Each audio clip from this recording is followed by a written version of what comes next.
Excuse me, this is a shopping here.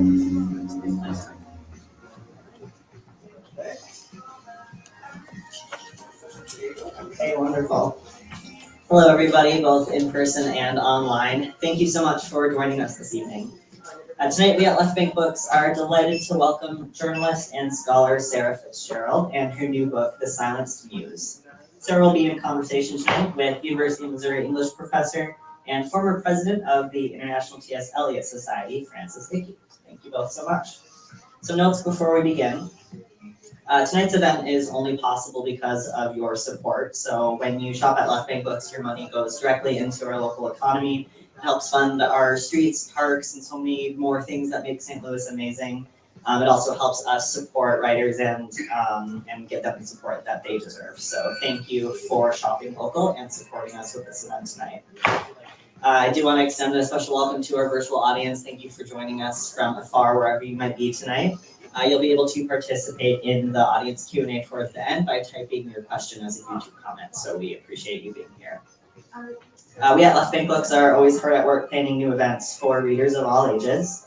Of note, we have a double feature today. So at 7 p.m., we'll have Jeffrey Zuckerman, whose new translation of Adele Roosenfeld's book, Jellyfish Have No Ears, will be a fantastic discussion. It's an immersive and surreal tale of a 20-something woman grappling with hearing loss. It is a deeply moving debut novel about the flaws of language, the fear of silence, and the power of imagination. So I'll be at 7 if you'd like to stick around for that. Info about our full events calendar can be found at left-bank.com. Most of our events are live streamed as well, so there's going to be something for everybody.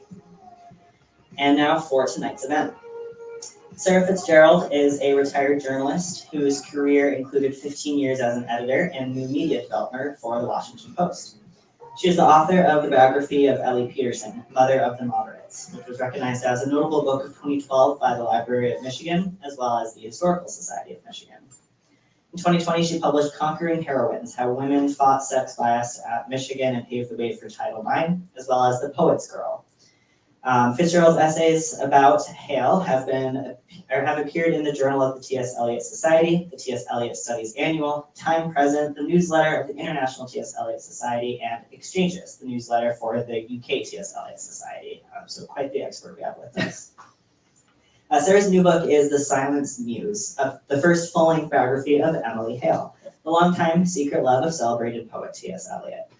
This compelling story tells the tale of the amateur actress and university professor who finally explores Hale's side of their relationship, drawing from over 1,000 letters that Eliot sent Hale that were only recently made available to the public. Publishers Weekly says this is a heartbreaking biography of Emily Hale, though Fitzgerald succeeds in reconstructing Hale's careers as an amateur actress and director. It's the riveting star-crossed love story that steals the show. And like I said, joining us for this discussion tonight is Francis Dickey. Francis works on and teaches about modernist literature and culture, especially poetry. Most recently, she co-edited Volume 3 of The Complete Prose of T.S. Eliot, Literature, Politics, Belief, and the Edinburgh Companion to T.S. Eliot and the Arts. In the Modern Poet poem From Dante Gabriel Rossetti to Ezra Pound, she examines the development of poetic portraiture in connection with painting from the 1860s to 1920s, focusing on Eliot, Pound, and more. She has also published articles on the poetry of Robert Frost, Walt Whitman, Elizabeth Bishop, and T.S. Eliot. She is currently working on sensation in T.S. Eliot's poetry, especially how his representation of sensation was shaped by the urban conditions of St. Louis, which sounds really cool. Her work on the correspondence of Eliot and Hale was recently featured in the BBC documentary T.S. Eliot Into the Wasteland. And she was also the editor of the T.S. Eliot Studies Annual. So please join me in welcoming both of our fantastic guests tonight, Sara Fitzgerald and Francis Dickey. Thank you so much, Evan, and we're so glad to be here today with you. We're going to go back down memory lane a bit to what brought you to being interested in Emily Hale and what your background is that kind of paved the way for your duo of books on Hale. Well, thank you, Francis, and thanks very much for joining me today on a busy weekend for you, and thanks to Evan and Shane Mullen here at Left Bank Books for their support of our event as well. I came to Emily Hale, and as Evan described, I was a journalist and in college a history major. The only T.S. Eliot poem I had studied was, like many people, the love song of J. Alfred Prufrock when I was a senior in high school in 1969, a few years after Eliot died. And so back in 2015, a friend of mine, I was in a women's group, and the hostess chose the discussion topic. And she said, I admire this poem that T.S. Eliot wrote, and I'd like to discuss it, and it's called Burnt Norton. And I wasn't familiar with it at all. And so I did what most people would do. I went to my computer, I Googled it, and up came the Wikipedia entry. And the Wikipedia entry said something to the effect of Burnt Norton was an abandoned manor house in the Cotswolds section of England. And Eliot went on a walk there with a woman named Emily Hale. And some scholars believe that he would have married Hale if he had not already been married. And I knew something about Eliot's first wife, Vivian, from the movie Tom and Viv. And I knew something of Eliot's second wife, Valerie, because of her role in managing his literary estate for so many years. But I knew nothing about Emily Hale. And it kind of piqued my curiosity. And so I dug a little deeper, and at that point, I learned about the 1,131 letters that Eliot had written her over their lifetimes, over a period of 27 years, and discovered that within 5 years, they were going to be opened up at Princeton University Library. And so that certainly, I thought, created a sense of expectation around this story. And so I began researching it, and knowing that the story would not be complete until the letters were open, I decided to try my hand at writing a novel about it. I had published a couple of novels back a few years ago. And around this time, I also admired books like The Paris Wife about Hadley Hemingway and Loving Frank about Frank Lloyd Wright's lover. These books about women who were married to famous men, but that you didn't know enough about them to be able to write a full-fledged biography. So that's why I took a crack at writing the novel. And sometimes I'm asked which is easier to write, a novel or a biography. And my answer is usually a novel, because you can make it up. I did because there was so much known about Eliot that I did try as much as possible to develop what was known about Eliot. Certainly there was a lot known about Eliot, and if I built an episode into my novel to make it something that would at least be possible and plausible, even if it might not have really happened. So I wanted to ask you, when did you first find out about Emily Hale? Well, so I went to graduate school in the 90s, and back then, part of our training was to read biographies of the poets that we were studying. And so, It doesn't seem like it's on. maybe I'm not speaking closely. When you speak louder, it's better. It's better. Is I it don't know coming if it's on? still very on, but it's better. It's on. Okay. Anyway, yeah, so, well, I do remember probably quite the first time I heard about Emily Hale, although I've been very interested in Eliot, I'd never heard of him in college, of Emily Hale in college. The assignment for the first day of class in the modern poetry seminar was to read Lyndall Gordon's 2-volume biography of T.S. Eliot, and it was kind of a big read, and I couldn't really understand where she was coming from, because it was not like any biography I had read before. There seemed to be a lot of speculation in it, and she had come under a lot of criticism for this. That she was really the first person who posited that Emily Hale had been a very important figure in Eliot's life and his poetry. So that was my exposure, but so little was really known about her that I just went on and wrote my dissertation about other didn't really think about Emily Hale again until it came time for those letters to be opened, and I happened to be living in Princeton, so I'm going to get in line and see what's there. And you were in line. That's right. And that's how we met. That's how we met, yes. Well, it was quite a day.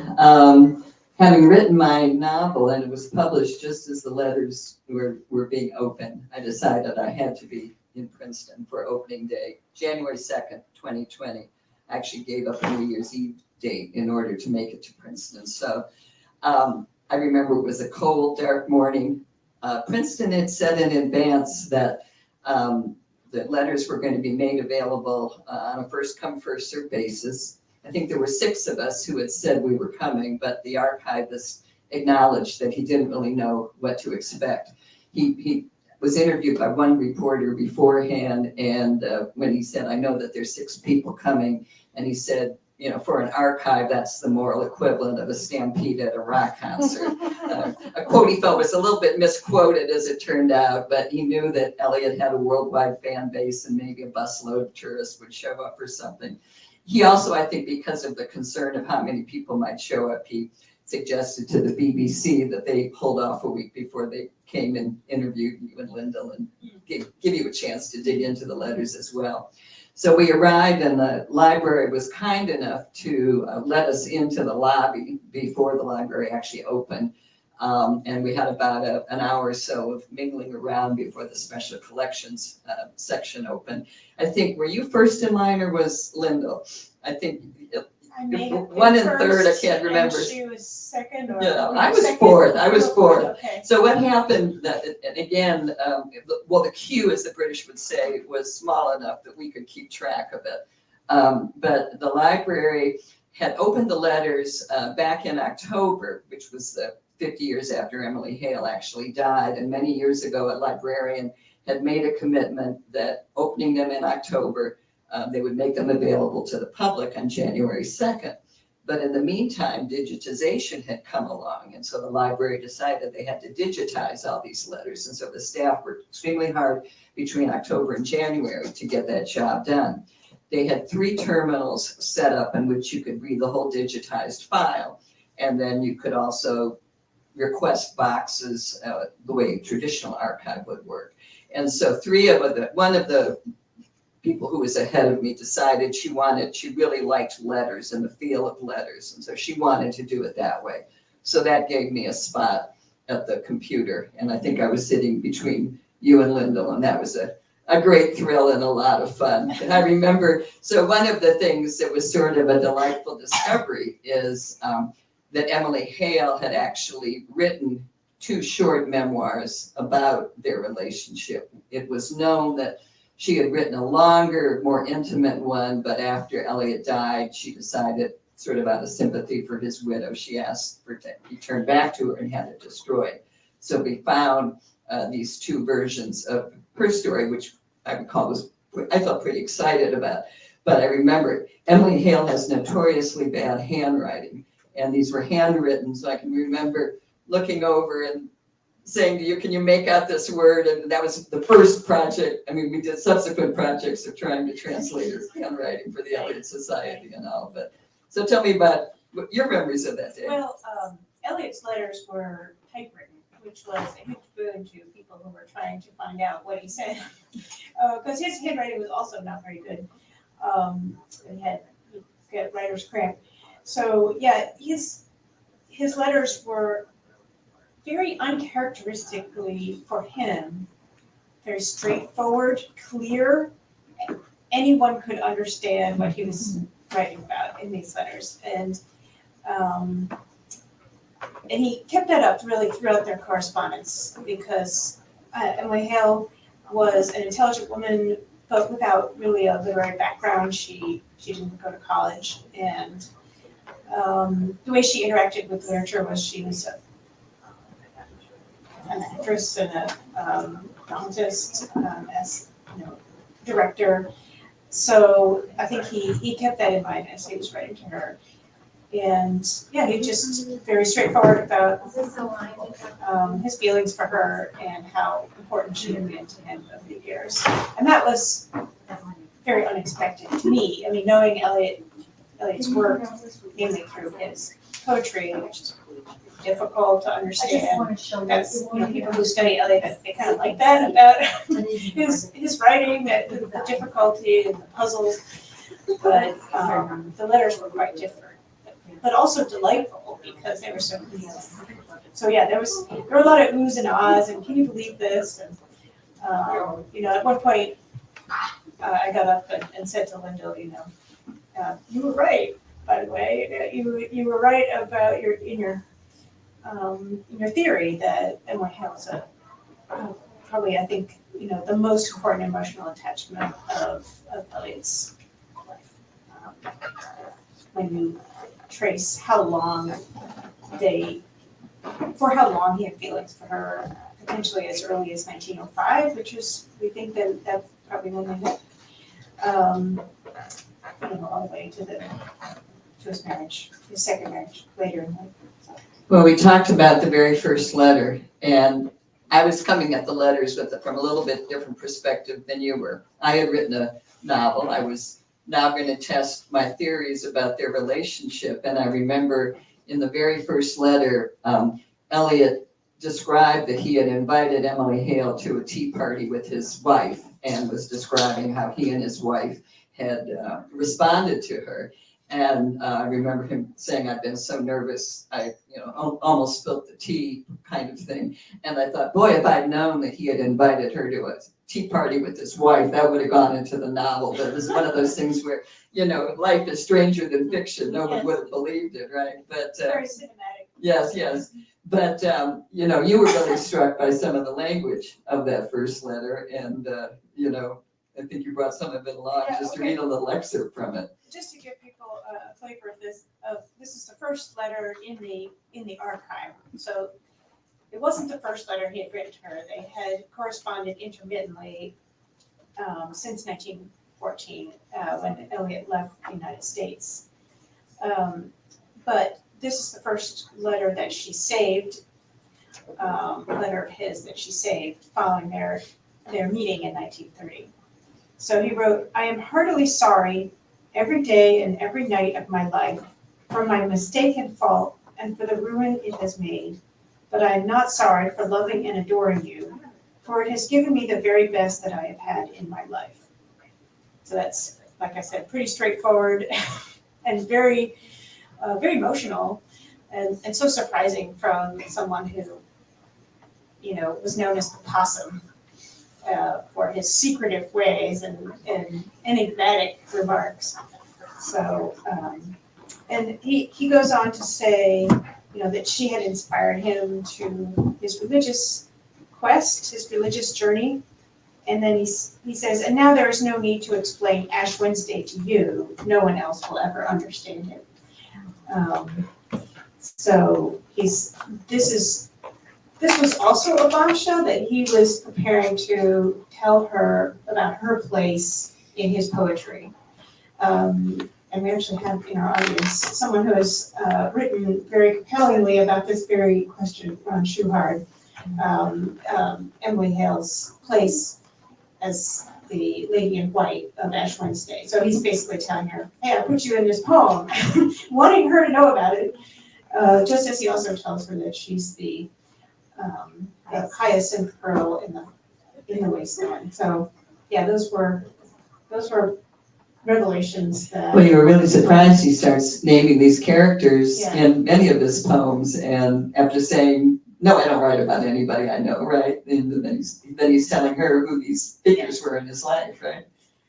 Yeah, it's clear that he was very conscious of writing autobiographically in his poetry. So that's kind of changed the way we read his poems. Certainly has. Well, then later in the morning, and we're in this quiet archive, and it's like suddenly there's like a real buzz around the room, as I recall, and I don't know how you heard the news, maybe came in an email or a notification popped up on your screen, or maybe you had a little hint of it beforehand. But it turned out that back in the early 60s, Eliot had sent a letter to Harvard University with instructions that it be released the same day that Hale's letters became public. And I think Eliot was truly afraid that they would become public before 50 years. And I think he was also worried that they would become public while his much younger wife was still alive. And this letter was a real shock. It was surprisingly nasty in its tone. He denied that he ever loved Emily Hale. He said his love for her was that of a ghost for a ghost. He then reeled off a litany of her flaws. She hadn't appreciated his poetry. If he'd married her, he wouldn't have become the great poet he became. She had bad taste. She cared more for her uncle than she cared for me. And it went on. And then at the end, he also had this talking about all the wonderful things about his wife. And we were sitting there reading these love letters, and then this came. And so it was very jarring. And I said to Frances that it had the opposite effect that Eliot had intended, because I think it suddenly brought a lot more media attention to the opening of the Hale letters and this dichotomy of the stories. And unfortunately for Eliot, it also happened kind of at the height of the Me Too movement. And so it played into that narrative of, a powerful man and who controlled the media and this sort of thing. Resulting, there were stories in the New York Times, Washington Post, Wall Street Journal, PBS NewsHour. You were having been identified as someone who was reading and writing about, and you were writing in your blog too, so that you noticed the impact in terms of the number of hits your blog got overnight. Maybe you talk about that. Well, I've been a member of the International Eliot Society for 2 decades, and so I offered to just keep a running report online through the society website about what I saw, what I read. But with the stipulation that I couldn't quote anything, so because strangely, the paper of the letters belonged to Emily Hale, but the words belonged to Eliot and his estate. So that's a thing to know about letters, although they're not written on paper anymore. So, so anyway, I was keeping a blog, and I sent out several reports right from the archive, and they got a lot more attention than I anticipated. And I got something around 2,000 visitors just in the opening week or two of the archive. So yeah, it was. Were those unique visitors? Do you know that? Or was it people like me going back in every day I and think every it was day? unique visitors actually, yeah. Okay. Cool. Yeah, that's what you told me at the time, kind of when I dug up your old email about it. But it was a really great experience because we gathered with their coffee. The library opened an hour before the special collections room did. And so we could sit around, and I think you and Lyndall were reading them from the start to the finish more serially. And others of us, particularly if we knew we weren't going to be there for a long time, were dipping into different parts of the correspondence. I initially made plans to come for 12 days in January, and you had no idea how long would it take to read 1,000 letters. They turned out to be very long. I think John Hathaway calculated more than 1 million words. One thing I might add too that was a difference is an earlier Princeton archivist had agreed to a stipulation that the letters could not be copied. They could only be transcribed. We had to leave our cell phones in lockers and go into the room with our laptops. And we were talking earlier, at the end of my 12 days there, I calculated I transcribed 60,000 words, which was the amount of a short novel. And you were doing as much as you could for as long as you could. But so we had these conversations, and it was really rewarding. And Lyndall talks about it in acknowledgments to her book too, that we would share, you're interested in this topic, go read the letter from this time, and so forth. And one of the things that was interesting, scholars had always thought that the walk to Burnt Norton had occurred in 1934. So we're all frantically reading late summer, fall letters of 1934. Where's Burnt Norton? Where's the trip? And then we realized it didn't happen until 1935. And even so, there was not a lot about it right at the time. Well, it's interesting because, the letters really bring out all kinds of information that we had not known about Eliot, but they also are mysterious. Like, they raise all kinds of other questions. And in fact, we don't really know when he went to Burnt Norton.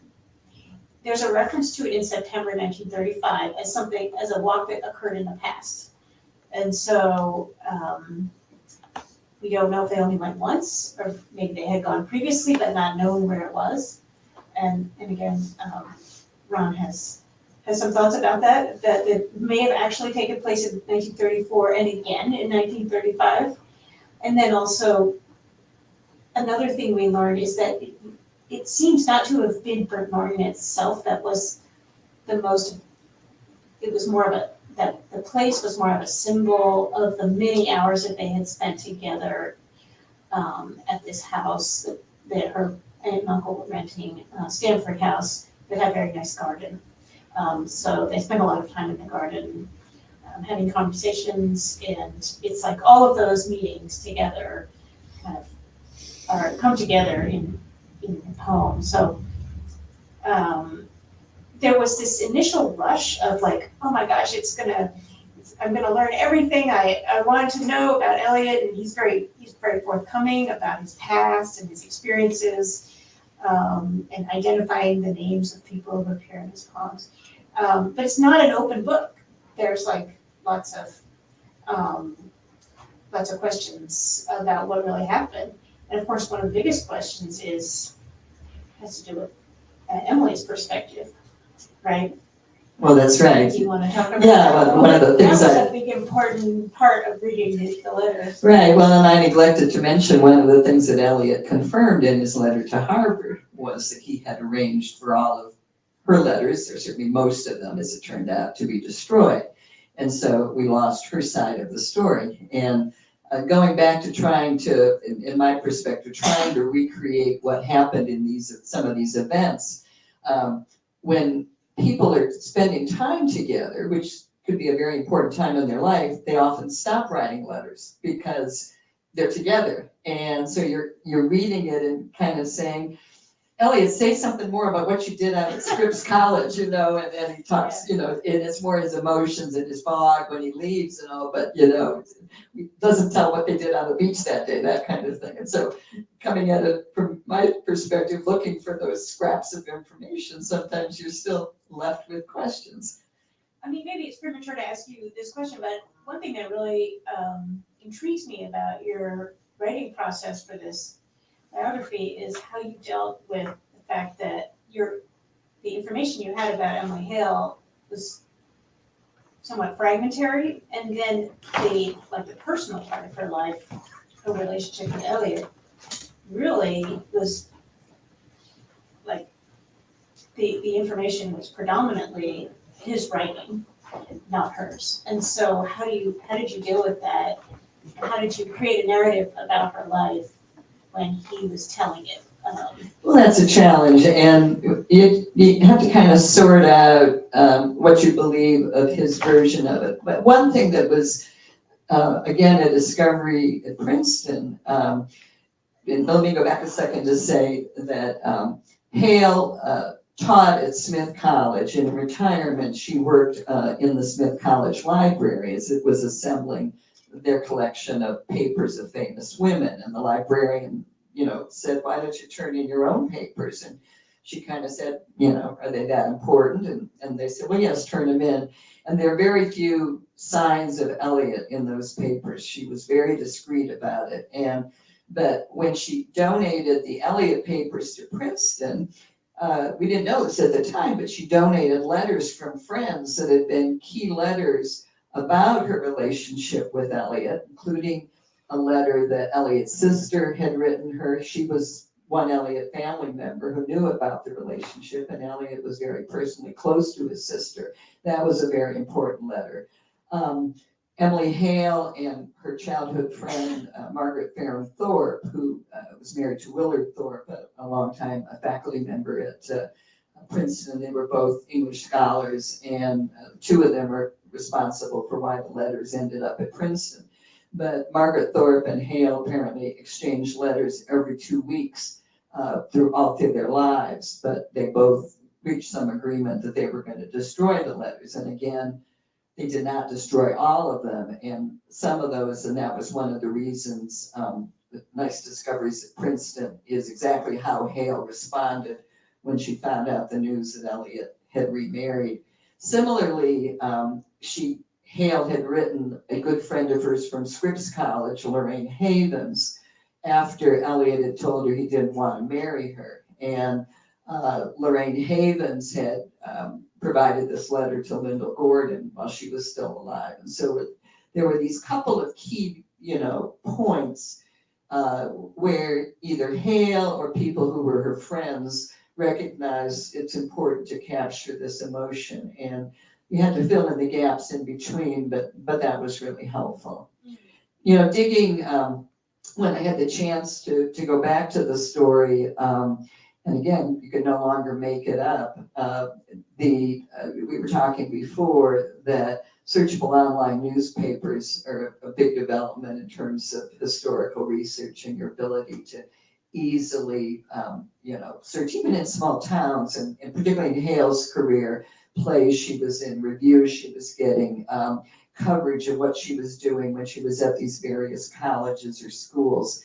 And I had the time to go back to the college's archives, and fortunately with some help from archivists that dug back into administrative papers and all, and find out more about her employment history and how people felt about her as an educator. And so that added a new dimension to, again, her life, not so much in the context of Eliot. You would see references in the correspondence with Eliot. He would be commiserating with what she was going through, or telling her, oh, that's not a good place for you to work, that kind of thing. So you'd see it as reflected through his eyes, and probably based on some of what she was telling you, but you didn't know exactly what she was telling him. When you decided to write this biography, do you think were you more motivated by wanting to tell about the life that Hale led that was independent of Eliot, or telling the part of her relationship with Eliot that he attempted to erase, and that kind of bringing her side of the story back? Oh, it's a little bit of both. I actually looked back in my files to see what date did I create my folder Emily Hale bio, which was mid-February of 2020. And I think I was motivated by a couple of things. One, I think the Eliot letter, made me on some level very angry, the way he had, distorted the story. And the other thing is, as people were writing about Hale, I realized that over the course, Eliot biographers, particularly the first couple of males, had, I think, gotten some things wrong. And once something sort of gets established as the conventional wisdom, it gets repeated for better or for worse. Journalists go back and read news stories and just bring it forward. And I felt there were a number of mistakes that were in danger of being perpetuated. One that concerned me was a suggestion at the time the letters came out that Emily Hale had given the letters to Princeton out of anger that Eliot had remarried. And when you could read the chronology of it, you realized, as you know, that Eliot was the first one who was coaxing her to save my letters as a monument to you, and I want to have the letters brought together. And that, she was always upfront with him about, what she planned to do, and actually did it before she knew he was about to remarry. And we don't really know whether her decision to seal the letters, donate them and have them sealed at Princeton, kind of freed him to do what he wanted to do and move forward with his life without fear that, the letters were out there. Yeah, well, you point, I know you commented on that too. One of the things I thought was interesting is they had this debate, and the Princeton archivists, including Willard Thorpe, were pressuring her, can't you get him to shorten the embargo? And they were, at one point it was proposed as short as 10 years, another time as 25 years. And Willard Thorpe lived till 90, so in fact, if Eliot had agreed to a 25-year embargo, Willard Thorpe would have been able to read them, which he really wanted to do. He probably would have been the first person in line. Yeah. But a fine point that they didn't realize at the time was Hale sort of thought he was talking about 50 years from the date of the donation. And he said, no, I want it 50 years from the date of our deaths. And if it had been 50 years from the date of the donation, Valerie Eliot would have still been alive. So they didn't know that that might have been one thing, that he was doing the math in his head and wanted a little more time. So, but that was, all one of the little rabbit holes that we go down when you start, digging into this and trying to figure out people's motivations. But again, I wanted to set the record straight, and it was both. I mean, I felt too that in my novel I had gotten some aspects wrong in terms of the nature of their early courtship and how Hale viewed him, particularly when she was a young woman. And so it sort of gave me an opportunity to correct some myths I had, led to. One of the things when I worked in my biography, I had to sometimes ask myself, did I research that or did I make it up? Because you don't have to keep footnotes when you do a novel, and I had to make sure that if I did something, and I was thinking that was the way things happened, that it hadn't come out of my imagination as opposed to out of facts that I had mastered. So that was a challenge. Just to make sure that we get to some of her life, independently of her relationship, can you talk about, one episode of her life that you really enjoyed researching and writing about that kind of is representative of who she was as a young person? Well, I'll lead into that just to mention another kind of thing she correct is there was a review of Robert Crawford's biography of Eliot that came out in 2022, and of course people were now writing about Emily Hale, and the English reviewer said Emily Hale taught at a series of undistinguished New England colleges, and I said, wait a second, this was Smith College, this was Simmons College. He also taught at Scripps in California, Milwaukee Downer, which in its time was a prominent Midwestern school that was later merged into Lawrence University. So, let's just not dismiss it like that. These were major institutions for higher education, at a time when there were more women-only schools.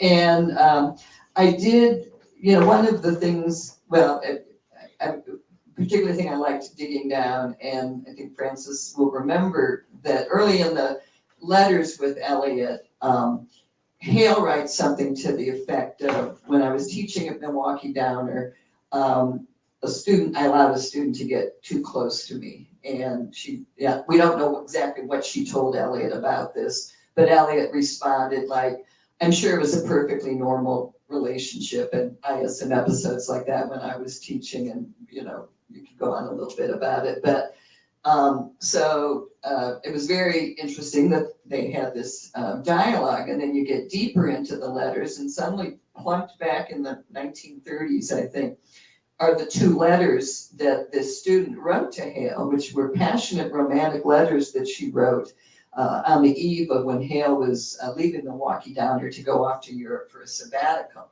And so now they were signed Olga, and I had materials from her time at Milwaukee Downer, including yearbooks and student programs of the drama club, and was pretty confident that this was a young student named Olga Folda.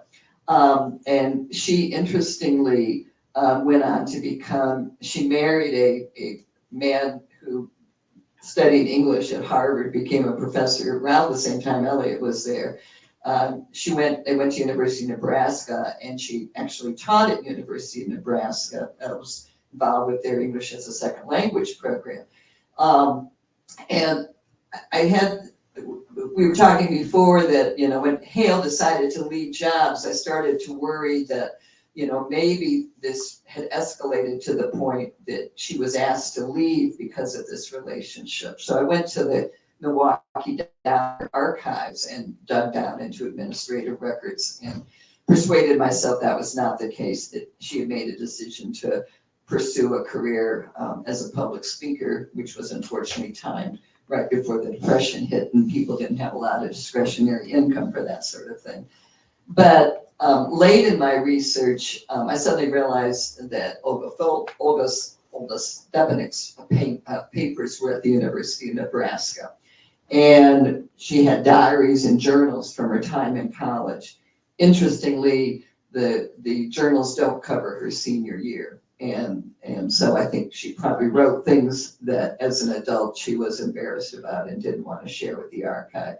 But I got the archivists and some of the young people there, fortunately, were willing to go through it for me. And I learned that Olga and Emily Hale had met up in Europe while they were both traveling there after she graduated, and that made for a little scene that I had never anticipated when I started, and brought some more dimension to what was going on there. And I thought it interesting, just to add one more point, that after telling Eliot she was troubled by this relationship, she hung on to the letters and she saved them and she put them there. And I thought, that's interesting. Did she want a memory that someone else had loved her? And, you know, one thing that I wish I knew more about Emily Hale is that when she was 5, her younger brother died of dysentery at age 2.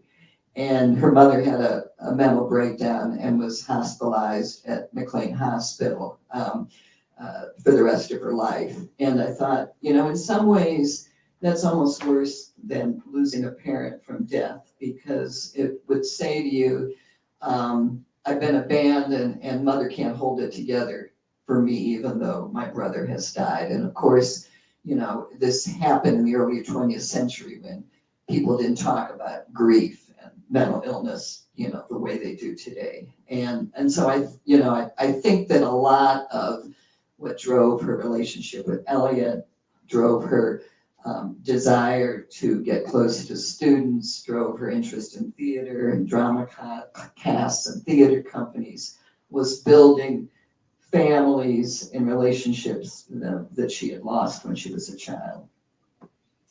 Yeah, that's really interesting, that there's this pattern of abandonment in her life that, starts with her mother, and not that it was her mother's fault, but she was essentially left to take care of her father when she was 5.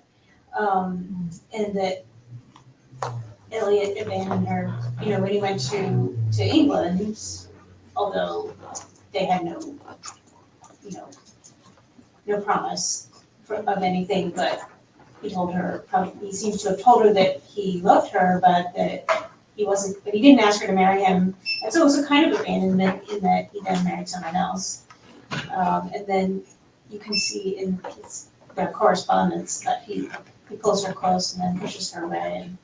And so she, in seeking that closeness with him, she kind of exposed herself to,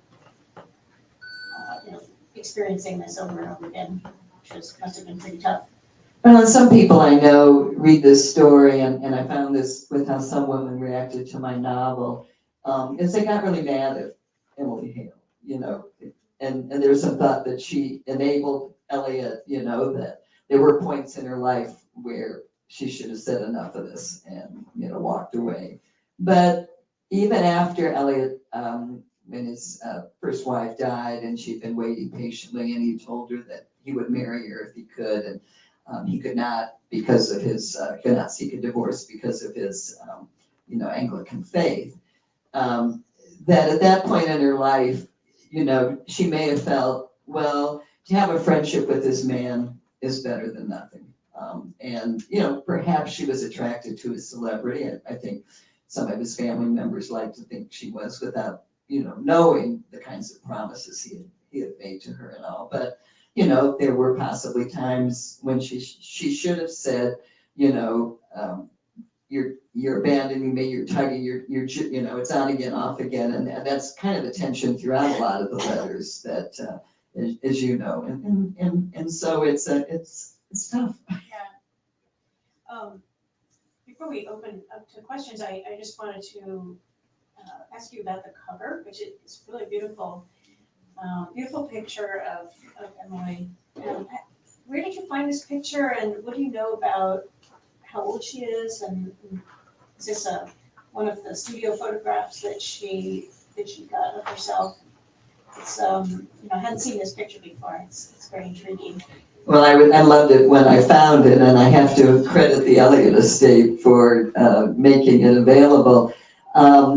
There's the photograph well-known photograph of Hale from around the time that Eliot was courting her, and it's woven into the cover of The Hyacinth Girl, and it's been used in a lot of previous biographies of Eliot and Hale. And she looks very demure, and I sort of thought, oh, I don't want to fall back on that picture. It's, there are well-known pictures of Hale and Eliot together, and I'd like to find something fresh. And so when the Eliot estate, we should add, published all the letters online in 2023. And so I encourage anybody, if you're reading my book and you want to go back and read more of a particular letter, a particular time, you can do it online, and they're all cited. It's at tseliot.com. But one of the things they did at the same time they did that was to publish a gallery of photographs of people who Eliot had cited in the letters, many of Hale's friends, and a big selection of many new photographs of Hale. And this was one of those photographs. And I had some interaction with Nancy Fulford, the archivist for the Eliot estate. She was trying to track down photographs. And also Eliot, in his letters, refers to photographs. And so it's intriguing to try to look at a photograph and figure out, is that the photograph he was talking about? And I don't think we know that he specifically mentioned this one, but I thought it was a very attractive photo of Hale. I don't know when it was shot. I'm guessing it was in the 1920s or early 1930s. When she began her career as a public speaker, she went to the Bacharach studio and had a dramatic photograph taken. It was different jewelry and all than this one, but her dress was asymmetrical. And I actually tried to track down that one, but all I had was a newspaper copy of it, and it wouldn't have reproduced right. But I love this one, and I really like the cover design. And I had to send it back. I don't have a copy of my novel here, but the graphic designer who worked on that cover, she was going and looking for kind of clip art on the internet, and was kind of doing the standard commercial novel cover that you see at the time, where the woman's head is chopped off, or they're shot in various ways. The first one I told her, she looks like she's a World War II spy. I don't like that one. So then she tried another one, and she had a beaded gown on and dangling earrings. And I said, oh no, Emily Hale didn't look like that. So when I saw this picture, I had to send it to her and say, you were kind of right. Emily Hale could look like that. Well, she was an actress, so she took on many guises, didn't she? And even though you've really explored her life and the different roles she took during her life, there's probably sides of her we still don't know. I'm sure, and I think, and Eliot talked about, we both know how to play roles. And I think one of the things that was probably hard for Emily Hale is she was playing roles with Eliot all the time. She was going and meeting his friends, Virginia Woolf, and having to pretend she's, Mr. Eliot's obnoxious American friend, nobody knowing the nature of their relationship. And that must have been painful and difficult too, but she did it. He let it be known that she was his cousin. So yeah, she had to play that role. Yeah. So we would like to open it up for questions. If anyone has a question or comment. Yeah, Lynette. I have a question, and I'm excited. I'm excited to read your book. I haven't read it. I have read your blogs, Frances, and they were fascinating. What I'm thinking about is the end of their relationship and the when the ardor began to cool. Even it wasn't a total bombshell, was it, when he said, no, and I'm not going to marry you? Haven't they begun to see things differently and to talk about that more in those later years?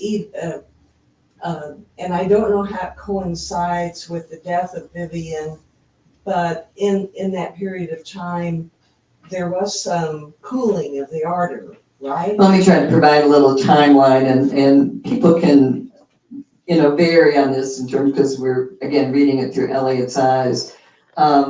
So they saw a lot of each other almost every summer up until 1939, and the war separated them until 1946. And, Hale kept, saying to him, why don't you come over, teach at Princeton, come over here, and he didn't do it. So they were not reunited until 1946. And my sense is they did have a sort of romantic reunion there. He came, they went up, she was performing at Summer Stock Theater in Dorset, Vermont. She arranged for a friend to drive him up. They had some few days there. They spent some quality time together. And she also wrote him a poignant letter. Again, this is a letter that I think she saved a copy of as the war was coming to an end, of sort of saying, we've been separated all these years.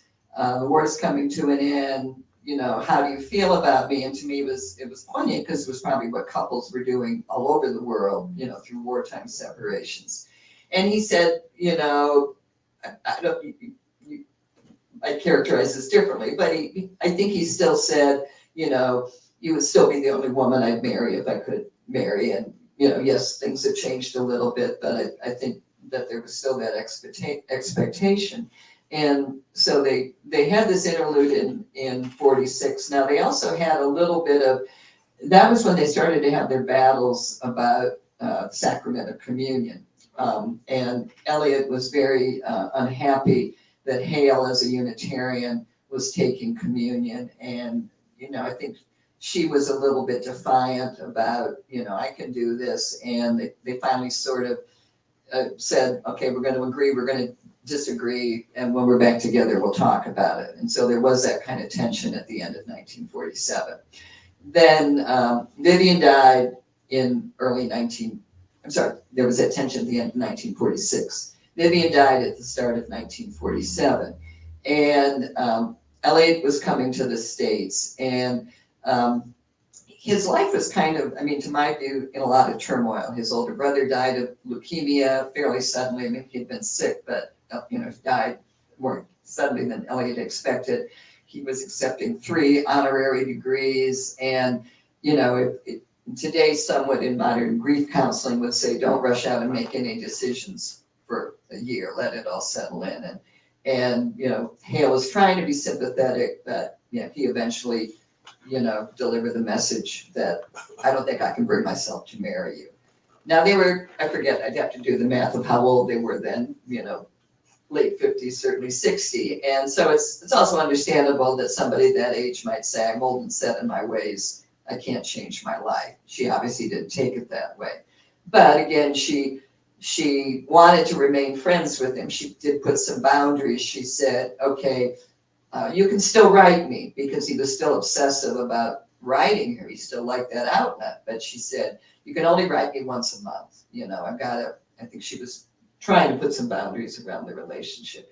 And then throughout the 1950s, their letters were more of the tenor of old seniors, talking about travel, talking about their health, talking about old friends and meeting them. So again, they were friendly letters. But then she was really shocked when he remarried.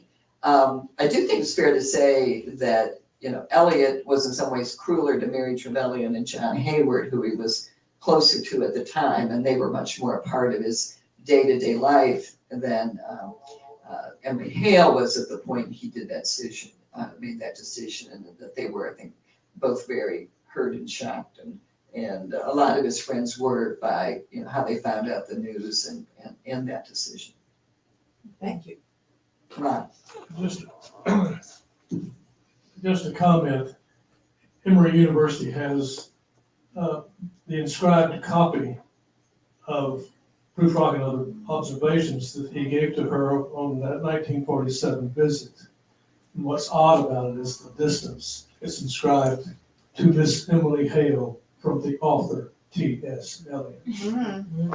Well, it's interesting because a while back, someone did a scholarly article, and I wish I could reel off his name off the top of my head, but he he went to Scripps, I think, and started there, and Hale gave a lot of her inscribed books to Scripps, and he read all the inscriptions, or as many as he could, and it was interesting because they were all very neutral, and it was almost like he had a sense that this could end up in the public domain, so I want to be careful what I said, not to mention there were things that were on her shelf, you know.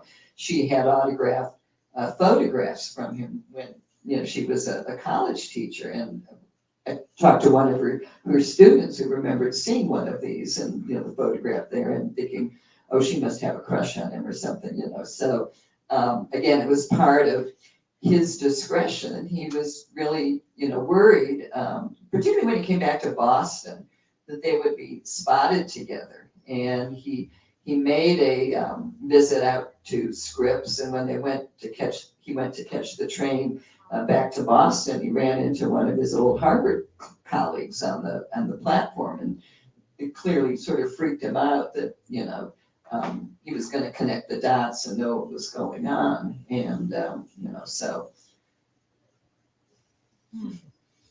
I'm not surprised that your copy is very neutral.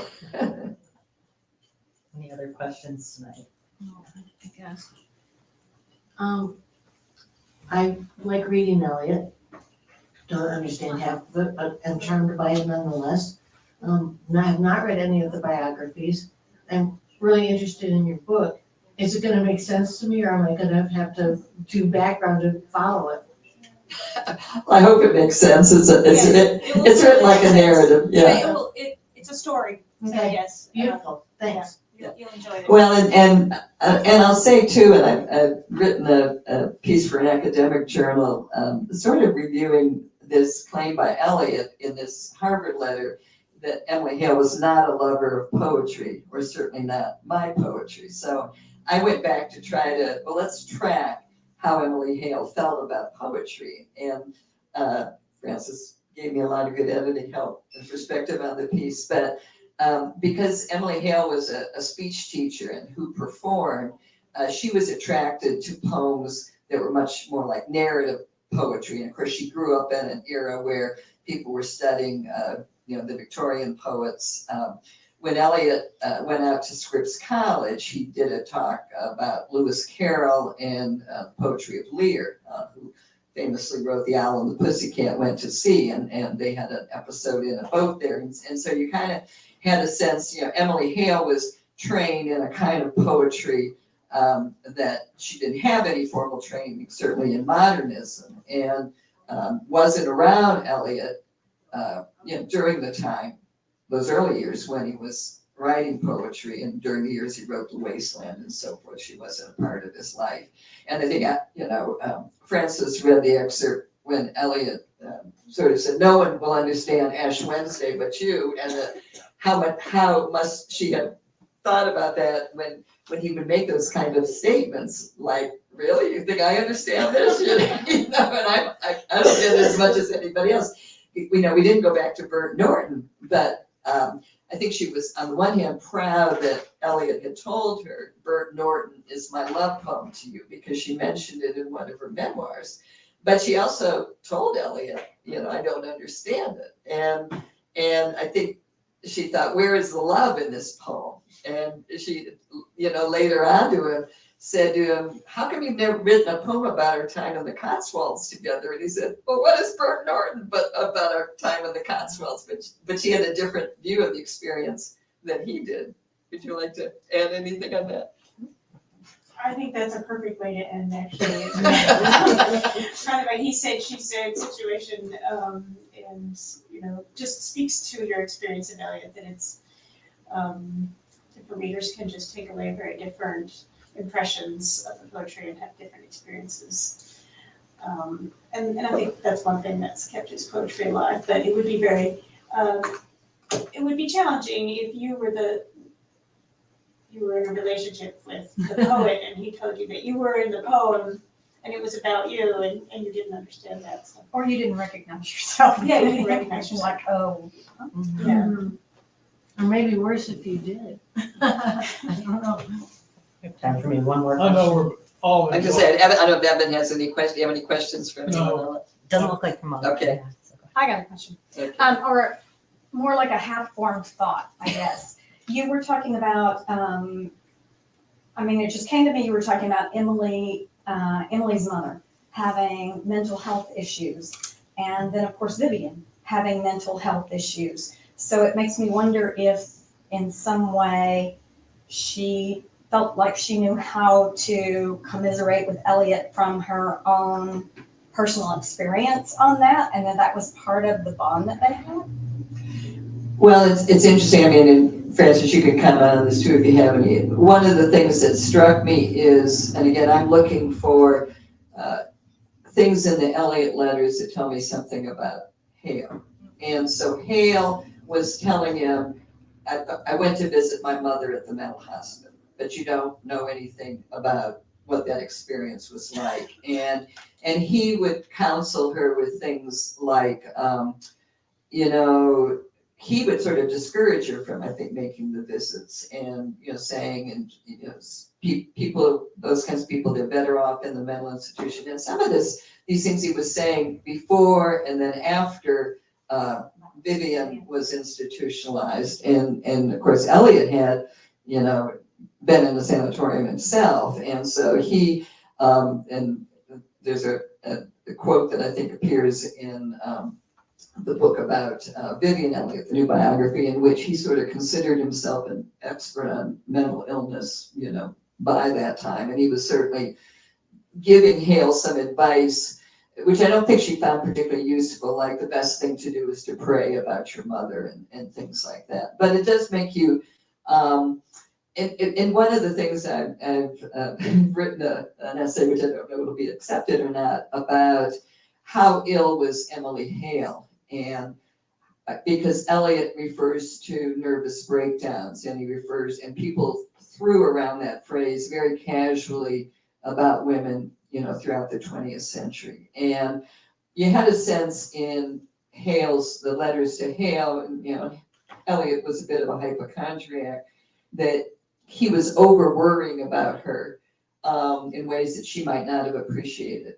And there are some hints in which she stopped telling him about her health issues because she didn't want him to make a big deal of it. He was always worried if she was getting enough rest, particularly if she was about to come to England. He didn't want her worn out before she was going to come to England for the summer and visit him. And so it's because you're relying on his version of how he's reflecting this back, it's sometimes hard to judge that. And one of the things I tried to ask was, well, you're saying she's had a nervous breakdown or this or that. She's out there doing plays. She's out there planning where you're going to have quiet time together when you come to the United States. So she couldn't have been. She's a functioning person. She's managing it all. And you may be worried about her, but she's managing. But again, I think that, people throw around a term like nervous breakdown, and that could be a whole spectrum of having a bad day to being, something more serious. Well, let's give one more round of applause for our fantastic guest this evening. Thank you for this very informative and enjoyable session. Thank you. Thank you. Thank Thank you all for coming. Yeah, thank you all so much for being here. If you haven't got your book yet, we've got it for sale at the front desk, as well as a selection of T.S. Eliot's poetry, so you can round out your collection. We are gonna slide over to the next room. Sarah will sign some books for us. We've also been very grateful. We've got some refreshments back there as well. So take a look there. And thank you all so much. Cookies. Thank you. Yes. You want to sign? Yes.